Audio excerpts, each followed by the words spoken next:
Chapter 11, Vishwarupa Darshana Yoga, the yoga of the vision of the universal form. This chapter is the most breathtaking moment of the entire Bhagavad Gita. After hearing Krishna's teachings of devotion and divine glories, Arjuna now longs to see the truth for himself, not in words, not in theory, but in vision. And so, Krishna grants him Divya Chakshu, divine eyes, to behold what no mortal has ever seen before, the entire universe contained within Krishna's form, the gods, sages, and worlds shining together, birth and destruction happening simultaneously, infinite arms, faces, and radiance brighter than 1,000 suns. This is the cosmic vision, Vishwarupa Darshana. Psychology calls this the peak of awe, an overwhelming experience that shatters the boundaries of self. Neuroscience describes such visions as states beyond ordinary perception, where the brain's sense of space and time collapses. Logic concludes, if the cause of all is one, then all must exist within that one. Here Arjuna sees Krishna not just as teacher, friend, or charioteer,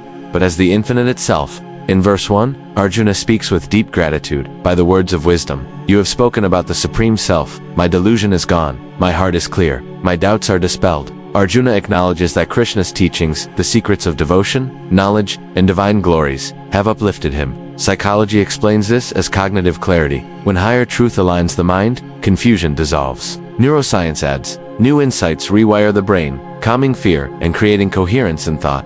Logic confirms, when the sun rises, darkness has no place. In verse 2, Arjuna continues, I have heard from you in detail of the origin and dissolution of beings, and of your eternal greatness. He accepts Krishna not just as his charioteer or friend, but as the supreme source of all creation. Psychology sees this as a shift in perspective. The human mind moves from ego-centered vision to cosmic vision. Neuroscience parallels this with altered states where the self expands beyond the individual identity. Logic shows, if the ocean is the source, all rivers must flow back to it. In verse 3, Arjuna humbly says, O Lord, as you have described yourself, so indeed I believe, yet I wish to see your divine form with my own eyes. Here is the turning point. Arjuna seeks experience, not just explanation. Psychology recognizes this as the leap from belief to direct perception. Neuroscience reminds us that lived experience shapes the brain far more deeply than theory. Logic clarifies, tasting honey is different from hearing about its sweetness. In verse 4, Arjuna prays, if you think I am worthy of it, O Lord, then reveal to me your imperishable cosmic form. This humility is crucial. He does not demand, but requests, trusting Krishna's judgment. Psychology calls this surrender, opening oneself without resistance. Neuroscience finds that trust and humility activate brain centers of receptivity. Logic illustrates, the locked door opens only when one yields the key to the master. Thus begins the greatest revelation in the Gita, the request that will unveil the Vishwarupa, the universal form. In verse 5, Krishna replies with compassion, Behold, O Arjuna, my divine forms, by the hundreds and thousands, of various kinds, of many colors and shapes. Here, Krishna promises to reveal not a single form, but countless divine manifestations. Psychology interprets this as the expansion of perception beyond ordinary categories, from limited vision to infinite diversity. Neuroscience parallels this with moments of awe, when the brain's usual boundaries dissolve and consciousness opens to vastness. Logic confirms, one who sees only a spark cannot imagine the brilliance of the sun until the full light is revealed. In verse 6 he continues, Behold, the Odityas, the Vaishyas, the Rudras, the Ashvins, and the Maruts. Behold, wonders never seen before. O Arjuna, Krishna lists the great cosmic deities, the powers that govern the universe, all contained within himself. Psychology sees this as the integration of archetypes. Every force, every godlike symbol, is but a facet of the greater whole. Neuroscience notes that visionary states often manifest as patterns and figures, representing the mind's deepest structures. Logic makes it clear, countless rivers exist, but all are held within the single ocean. In verse 7, Krishna declares, Behold now, within my body, the entire universe, moving and unmoving, all gathered together in one place. This is the heart of the revelation. The cosmos itself resides within Krishna. Psychology calls this the collapse of duality. The external and internal become one. Neuroscience suggests such experiences are linked with the brain's unity network, where boundaries of self and world dissolve. Logic illustrates, a mirror may reflect a room, but the divine is the mirror that contains the entire universe. In verse 8, Krishna concludes, But you cannot see me with these human eyes. Therefore, I grant you divine vision. Behold my majestic yoga power. Here Krishna reveals the necessity of transformation. Ordinary senses cannot perceive the infinite. Psychology calls this transcendence, a shift to a higher mode of perception. Neuroscience recognizes this as altered states of consciousness, beyond normal sensory limits. Logic proves, A candle flame cannot bear the brightness of the sun without a shield. Thus, Krishna prepares Arjuna for the vision of visions, granting him divya chakshu, divine eyes, to behold the universal form. At this moment, Sanjaya, the divine narrator, gifted with vision, begins to describe to King Dhritarashtra what Arjuna is about to see. In verse 9, Sanjaya says, "O king, having spoken thus, Hare, the great lord of yoga, showed to Arjuna his supreme, majestic form." Here, the curtain lifts. Krishna, the gentle charioteer, now reveals himself as the infinite lord of the cosmos. Psychology calls this a shift of perception. The ordinary world suddenly dissolves into the extraordinary. Neuroscience compares it to altered states of awe and vastness, where normal categories collapse. Logic explains. The drop that thought it knew the sea now stands face to face with the boundless ocean.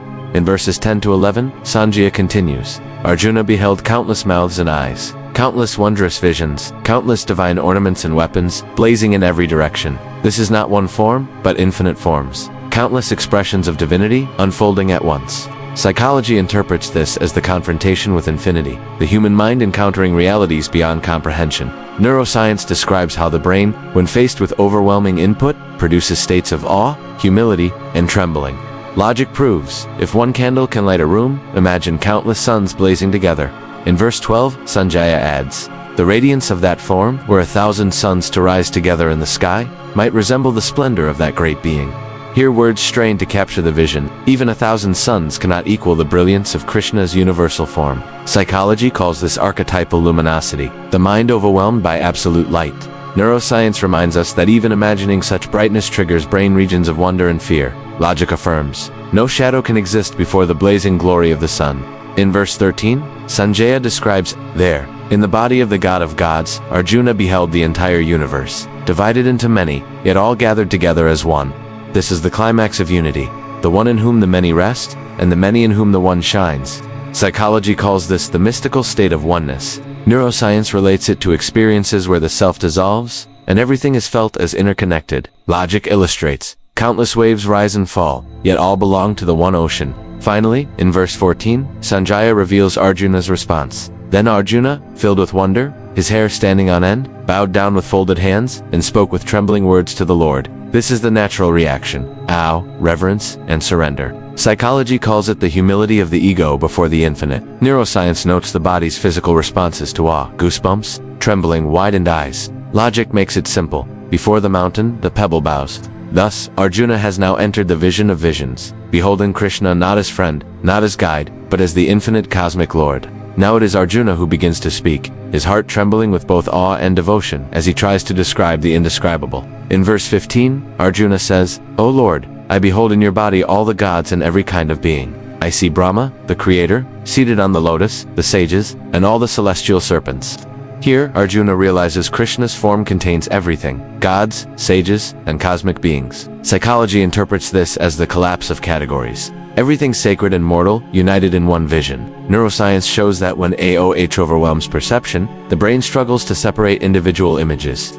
Logic makes it clear. If the ocean contains every drop, then the divine form must contain all existence. In verse 16, he continues, "I see you without beginning, middle, or end, of infinite power, with countless arms, the sun and the moon as your eyes, and blazing fire as your mouth, heating the universe with your radiance." Krishna is no longer limited. He is endless, beyond time, beyond boundaries. Psychology calls this the vision of the infinite, beyond comprehension, beyond the grasp of ego.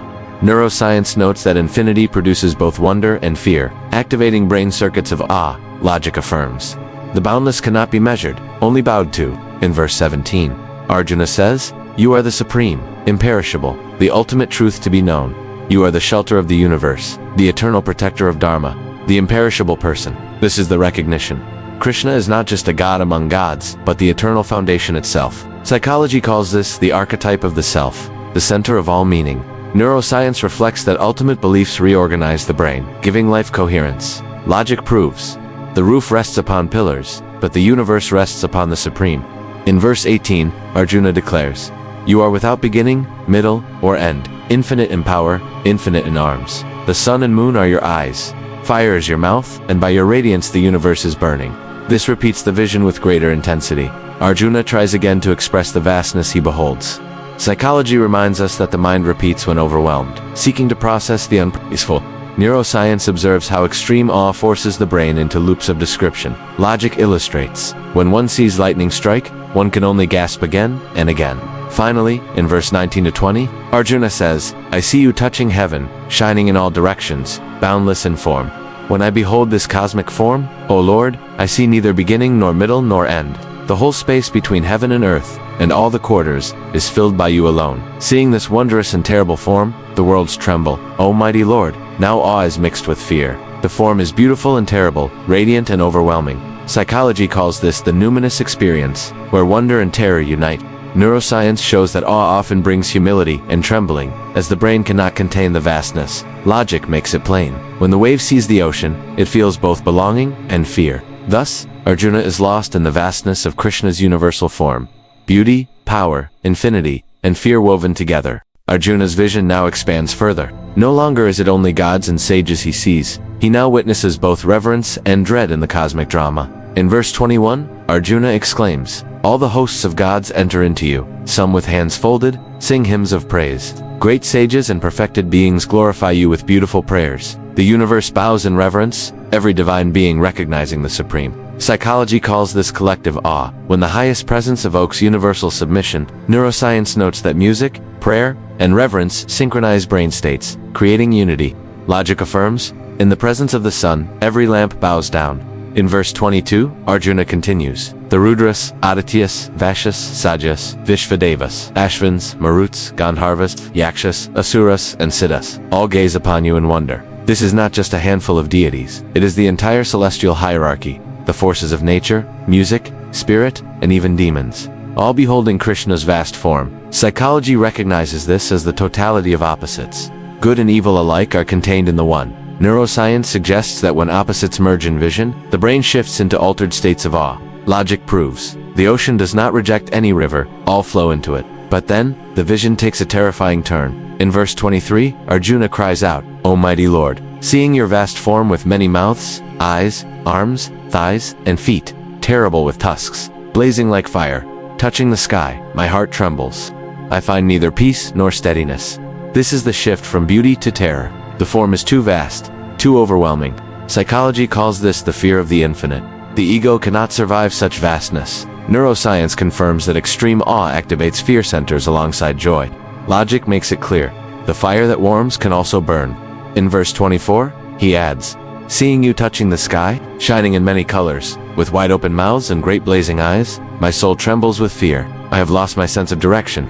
O Lord of gods, refuge of the worlds, have mercy. Arjuna's fear rises. He feels lost in the immensity. Psychology interprets this as ego dissolution. The self feels it is disappearing. Neuroscience shows that in altered states, the brain's sense of orientation collapses. Logic illustrates. When a small boat is lost in a stormy sea, it cries out for rescue. In verses 25 to 27, Arjuna beholds horror. Seeing your mouths with terrible tusks, blazing like cosmic fires, I cannot find peace. All the sons of Dhritarashtra, with allied kings, Bhishma, Drona, Karna, and our warriors, all are rushing into your fearful mouths. Some are seen with heads crushed between your terrible teeth. This is the vision of destiny. Even mighty warriors are helpless before time. Psychology calls this the truth of mortality. All egos, however proud, are swallowed by time. Neuroscience observes that confronting death shocks the mind into silence. Logic proves. No fortress, however strong, can withstand the march of time. In verses 28 to 30, Arjuna describes the vision with terrifying clarity. As rivers rush swiftly toward the sea, so do these heroes of mankind rush into your flaming mouths. As moths rush into a blazing fire, so do all these beings hurl themselves into your jaws of destruction. Your mouths devouring all, lick the entire universe with blazing tongues, filling it with terrible radiance and burning it completely. Here, Krishna is revealed as time itself, the devourer of all beings. Psychology calls this the ultimate archetype, death as part of cosmic order. Neuroscience shows that such visions of inevitability humble the ego and awaken surrender. Logic affirms. Every flame consumes the moths, every age consumes its warriors. Thus, Arjuna sees both worship and destruction, the beauty of divine order and the terror of divine time. Overwhelmed by terror and awe, Arjuna's voice trembles as he speaks to the infinite. In verse 31, he cries out, O Lord of Lords, fierce in form, tell me, who are you? I bow before you, please have mercy. I wish to know you, the primal being, for I cannot fathom your purpose. This is the cry of the seeker before the mystery. Arjuna sees creation and destruction in one form, yet cannot understand the essence. Psychology calls this the limit of perception. When the human mind reaches the edge of comprehension, neuroscience observes that under overwhelming experiences, the brain demands meaning to restore balance. Logic makes it simple. When thunder shakes the sky, man asks, "Who speaks?" In verse 32, Krishna answers with the most famous declaration of the Gita, "I am Time, the great destroyer of the worlds, and I have come here to annihilate all beings." Even without your participation, all the warriors on both sides will cease to exist. Here, the veil is lifted. Krishna identifies himself as Kala, time itself, the inevitable force that devours all. Psychology interprets this as the confrontation with impermanence, the truth that nothing in the material world lasts. Neuroscience notes that awareness of mortality transforms priorities, shifting focus toward meaning and transcendence. Logic proves, time spares none. Not kings, not warriors, not even civilizations. In verse 33, Krishna commands, "Therefore, arise and gain glory. Conquer your enemies and enjoy a prosperous kingdom. They have already been slain by me. You, O Savyasachi, are but an instrument." Here Krishna reveals Arjuna's role, not the slayer, but the instrument of destiny. Psychology calls this the dissolution of ego agency, realizing one is a channel, not the sole doer. Neuroscience shows that surrender reduces stress, as the burden of control lightens. Logic illustrates the pen writes, but the hand guides the pen. In verse 34, Krishna declares the names of those destined to fall: Bhishma, Jayadratha, Karna, and many other warriors. They are already killed by me.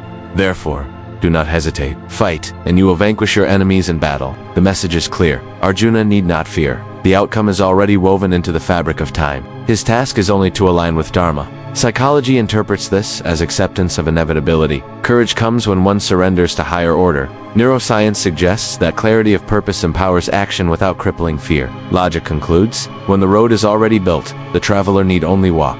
Thus, Krishna reveals his cosmic truth. He is time, the devourer, the ultimate destiny. Arjuna is only the instrument chosen to fulfill Dharma. Hearing Krishna's thunderous words, the entire battlefield seems to tremble. Even the warriors who cannot see the divine vision feel its weight in the air. In verse 35, Sanjaya narrates, "After hearing Krishna, Arjuna trembled, palms joined in reverence. Bowing his head, he spoke with fear and devotion to Krishna. This moment shows the duality of the human heart. Fear of the infinite, yet love for the divine."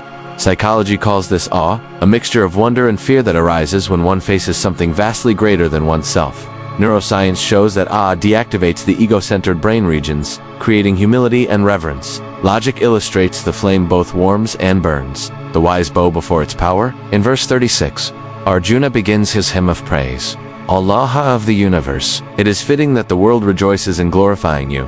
Demons flee in fear, and all the perfected sages bow to you in adoration. Here, Arjuna sees how every being responds to the divine. The pure bow in reverence, the impure flee in terror. Psychology notes that our perception of the divine mirrors our own inner state. Neuroscience confirms. Fear and devotion are both natural brain responses to overwhelming presence. Logic proves. The same sun makes the lotus bloom and the owl shrink. In verse 37, Arjuna continues, "O Great One, greater than Brahma, the primal creator, infinite in power, why should they not bow to you? You are the origin of all, the Lord of even the gods, the refuge of the universe."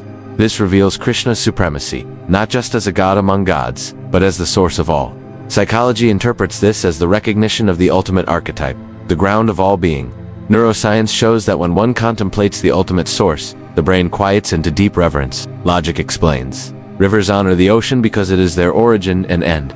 In verse 38, Arjuna glorifies him further. "You are the primal god, the ancient person.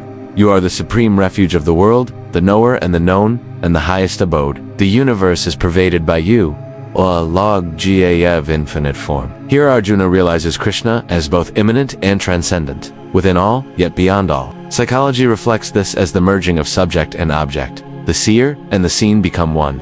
Neuroscience observes that deep meditation dissolves the distinction between self and other. Logic illustrates, the clay is both the pot and beyond the pot. Finally, in verse 39 to 40, Arjuna exclaims, "You are Vayu Yama, Agni, Varuna, the moon, Projapati, and the great-grandfather. I bow to you 1,000 times, and again I bow from the front and the back. O infinite in power, my salutations to you from all sides." This verse is a flood of surrender. Arjuna sees Krishna as all forms, all gods, all directions. Nothing remains outside him. Psychology calls this complete identification when the self dissolves into the whole. Neuroscience shows that such states of unity deactivate the boundaries of the ego in the brain. Logic affirms, when one recognizes the ocean, all waves are seen as its play. Thus, Arjuna, overwhelmed by fear, awe, and devotion, begins to praise the infinite form of Krishna, bowing again and again before the Lord of the universe. As Arjuna beholds the vast cosmic form, awe turns into humility. Memories flood his heart. The countless times he spoke casually with Krishna as a friend, unaware of his true majesty. In verse 41, Arjuna bows deeply and admits, "O Krishna, in my ignorance, thinking of you only as my friend, I may have addressed you carelessly, saying, O Krishna, O Yadava, O friend. Not knowing your greatness, I may have been disrespectful." This is the voice of human vulnerability, the realization of having underestimated the divine. Psychology calls this cognitive shift when a person sees someone in a new, higher light and regrets past assumptions. Neuroscience shows that such moments of humility activate empathy and self-awareness centers in the brain. Logic illustrates, a man who mistook a king for a servant feels deep remorse when the crown is revealed. In verse 42, Arjuna continues with trembling words, "Whatever I did in jest, in play, while resting, sitting, eating, or even alone with you, Vashuta menos forgive me, we infallible Juan." Here Arjuna seeks pardon for the casual intimacy of friendship, which now feels small before the cosmic truth. Psychology describes this as reverential guilt, not destructive guilt, but the humility that leads to respect. Neuroscience reveals that such surrender calms the overactive ego circuits, opening the heart. Logic makes it simple. When one realizes the teacher was always a master, even mistakes of love seek forgiveness. In verse 43, Arjuna confesses further, "You are the father of the world, of all moving and unmoving beings. You are its greatest teacher, worthy of worship, none equal or superior to you." Arjuna now sees Krishna not just as friend or guide, but as the eternal origin and highest refuge. Psychology interprets this as role redefinition, the shift from peer relationship to sacred reverence. Neuroscience confirms that reverence rewires attention, making the mind more focused and disciplined. Logic shows, the root is greater than the branches, the ocean greater than the waves. In verse 44, Arjuna pleads, "Therefore, bowing down, prostrating my body before you, I seek your mercy, O Lord. As a father forgives a son, a friend forgives a friend, a lover forgives the beloved, please forgive me." Here love and humility merge. Arjuna appeals not to Krishna's grandeur, but to his compassion. Psychology calls this relational surrender, asking for forgiveness through the bonds of love. Neuroscience notes that compassion softens both giver and receiver, healing the nervous system. Logic affirms, the ocean swallows countless rivers, yet remains pure. So too the divine forgives endlessly. In verse 45, Arjuna admits his human limitation. "O thousand-armed Lord, seeing this universal form, I am overjoyed, yet my mind trembles with fear. Please show me again your gentle form, O God of gods, O Fuja of the universe." This reveals a deep truth. The human mind longs for intimacy with the personal God. After glimpsing the terrifying vastness of the infinite, psychology explains that the heart craves relationship, not just abstraction. Neuroscience observes that comfort and connection stabilize the brain after overwhelming awe. Logic illustrates, the storm may reveal power, but the calm sky gives peace. Thus, Arjuna bows in love and fear, begging forgiveness for his ignorance, and yearning once more for Krishna's gentle, familiar form. In verse 46, Arjuna pleads with trembling devotion, "O Lord of infinite power, though seeing your universal form fills me with wonder, my heart longs to see you once again in that gentle, human form, crowned bearing the mace and discus like before." Here Arjuna shows the human truth. The cosmic vision inspires awe, but the soul seeks intimacy. Psychology calls this emotional regulation. After overwhelming intensity, the mind longs for grounding. Neuroscience reveals that overstimulation triggers a return to familiar, calming images to restore balance. Logic illustrates lightning dazzles the eye, but the moon soothes the heart. In verse 47, Krishna replies with compassion, "O Arjuna, by my grace you have seen this supreme universal form, radiant, infinite, and never before seen by anyone else." Krishna affirms the rarity of this vision, yet also the grace behind it. It is not won by effort alone, but given by divine mercy. Psychology interprets this as gratitude training, recognizing that some experiences are gifts, not achievements. Neuroscience shows gratitude activates reward centers and creates humility in the brain. Logic makes it simple. A treasure found is always a gift, not merely a search. In verse 48, Krishna explains, "Neither by study of the Vedas, nor by sacrifices, nor by charity, nor by rituals, nor by severe austerities can this form be seen. Only by single-minded devotion." Here devotion Bhakti is revealed as the key above all. Knowledge, ritual, and austerity may purify, but love alone opens the heart to the infinite. Psychology calls this the supremacy of love. Relationships transform more than rules or duties. Neuroscience suggests that devotion activates neural circuits of joy, bonding, and meaning beyond logic. Logic illustrates, a door opens not by force, but by the right key, and that key is devotion. In verse 49, Krishna reassures Arjuna, "Do not fear, nor be bewildered by this terrible form. With a peaceful mind, behold once more my gentle form." The Lord comforts his friend, reminding him that awe is not the final state. Peace and love are. Psychology describes this as emotional soothing from a caregiver, restoring safety. Neuroscience observes that reassurance lowers stress hormones, bring in calm. Logic shows, thunder clears the air, but sunshine brings warmth. Finally, in verse 50, the transformation occurs. Having spoken thus, Krishna again displayed his gentle form. The great-souled one reassumed his pleasing human form, comforting Arjuna. This is the climax of mercy, from the overwhelming universal back to the intimate friend. Psychology calls this integration, the ability to hold both vastness and closeness. Neuroscience explains that balance between awe and comfort creates lasting transformation. Logic affirms, the ocean is vast, but we drink from the stream that flows to us. Thus, the terrible majesty fades into sweet intimacy. Arjuna regains peace, not by denying Krishna's greatness, but by seeing it clothed again in loving familiarity. In verse 51, Arjuna, still awed yet calmed, speaks with relief.